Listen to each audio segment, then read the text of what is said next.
Well, welcome back to Thoughts While Thinking. And you gotta remember, the opinions here are mine and mine alone and nobody else's. And just want to keep it that way and don't get anybody in trouble but me. But that's the way it is, and I like it that way. And we may be rearranging some prejudice, but I don't think so. I think we're looking at the facts today. And we're trying to be in that 2%, that 2% that thinks a little bit. Well, we got to think about thinking. And we got to remember that if we're doing any real thinking, we may offend somebody because we may end up uh, having a different opinion than somebody. But that's what makes the world go around and makes it good is that those differences in opinion. And today we've got a good subject and I like it, and I grew up with it, and I think that my prejudices are all wiped aside, and I'm just presenting the facts as I know them. And in 1865, the Texas slaves were free. That was about 2.5 years after the Emancipation Proclamation, and it was on June the 19th that the federal troops arrived in Galveston and took over the laws of the state after the war, and freed the slaves in Texas. And so that's the reason we celebrate Juneteenth, and is because that was a big day for all the slaves in the state of Texas back then.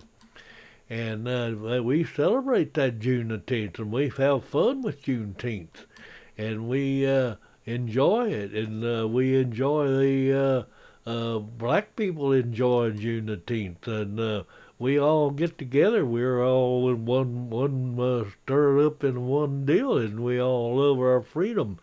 And we know we learned from the past, and we made mistakes in the past, but we corrected those mistakes, and now we're all in one, and we need to be getting along a lot better with all in one.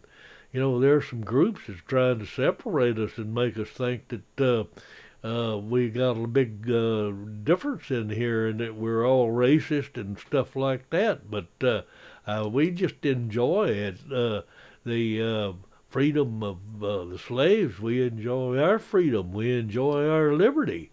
And our former slaves, the descendants, his liberty is at bigger risk as what the white people's is. But anyway, I'm not speaking for all the white people. I'm just speaking for me. And I'm not speaking for all the black people. I'm just speaking from observance and what I've participated in. And, you know, in Galveston, we've got all kinds of monuments and commemorations of the June the 19th in 1865. Well, that kind of reminds me of a little bit of a story about back when I was a little bitty kid. And my dad had parked in this country farmer's parking area there in Lubbock, and he was walking by and he saw this little boy. He was eating paper. My dad says, "Well, boy, what are you doing?" He says, "I'm eating paper." And my dad said, "What are you doing that for?" And he said, "Because I'm hungry." Well, my dad went around and tried to find his dad, and he did. And my dad told him, said, "You know, we don't have any money to pay you, but we got a place for you to live. We've got a garden, and we've got pigs, and we've got cows, and we've got plenty to eat. And all you got to do is help us work this farm and cotton patch, and you'll have a place for your feed your family and keep them safe and all the shelter." So that was the beginning of this deal with me and dealing with blacks. I was about 7, 8 years old or something like that, somewhere in there. And so Floretta was Jelly's mama, and Jelly was a little bit older than me, so he got us all in trouble all the time. But Floretta, she cooked all the meals and did all the washing and the cleaning and kept me and Jelly, and she spanked me and Jelly, and when we get in trouble, and she was too big and couldn't hardly get around very well, so she didn't work in the fields. So my mother worked in the fields, and Floretta just took care of us all. And I really loved that old woman. Boy, she would whack me, but she, when later on, when I grew up a little bit more and saw Aunt Jemima on the syrup bottle, that reminded me of Floretta. But Floretta was a real sweetheart, and I just loved her to death. And she bathed me in old Jelly and those wash tubs, and she switched us, and we would have to go out and work in the cotton patch. They was teaching us how to chop cotton, at an early age like that, and we had to follow up on that. And so on June the 19th, my dad would allow a big extra time at lunch, and we had a watermelon patch just right across from that cotton patch, and all of us would run over there, and we'd grab those watermelons, we'd bust them, and we'd just grab in there and eat those hearts out. And we just had a big fun. We'd get that watermelon all over us, and we'd be sticky for the rest of the day. But we would have fun during the time we was able to eat those watermelons and to celebrate Juneteenth. And that's the way my first Juneteenth, and many more after that. That's the way we pretty well celebrated those things back then, because there's kind of hard times on everybody. And we had to work our tails off, and everybody had to work. And but we celebrated Juneteenth the best way we could.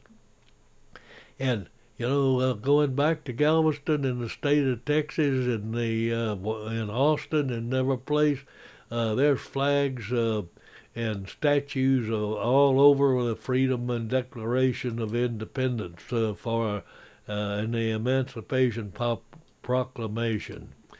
And we appreciate it, and we respect it, and we participate in the parades, and we participate in the barbecues and the parties, and we enjoy Juneteenth right along with the black people, and we enjoy it. We eat the watermelons, we eat the barbecue, and we have the parties, and we dance with them, and we celebrate Juneteenth. We have those little neighborhood celebrations, and sometimes we have those parades that we go downtown and watch go down the street. But most of our celebration is a barbecue in the backyard with a bunch of friends over, and we danced in the street with all of them, and we eat the barbecue watermelon. We enjoy it, and we just appreciate the opportunities, and we like that Juneteenth, and we wish you a happy Juneteenth. And we got that flag in 1997, and that flag represents, the star in that flag represents Texas. So now then, since it's a national holiday, they're saying it also represents United States, all the rest of the 50 states. Well, that's okay. Anyway, the curve in there, it represents the new horizon, and the red, of course, is blood in the misery and everything, and the blue is the opportunities, and we enjoy that Juneteenth flag, and we enjoyed Juneteenth, and we're wishing you a happy Juneteenth, and it's adios amigos, and we'll see you on the flip side.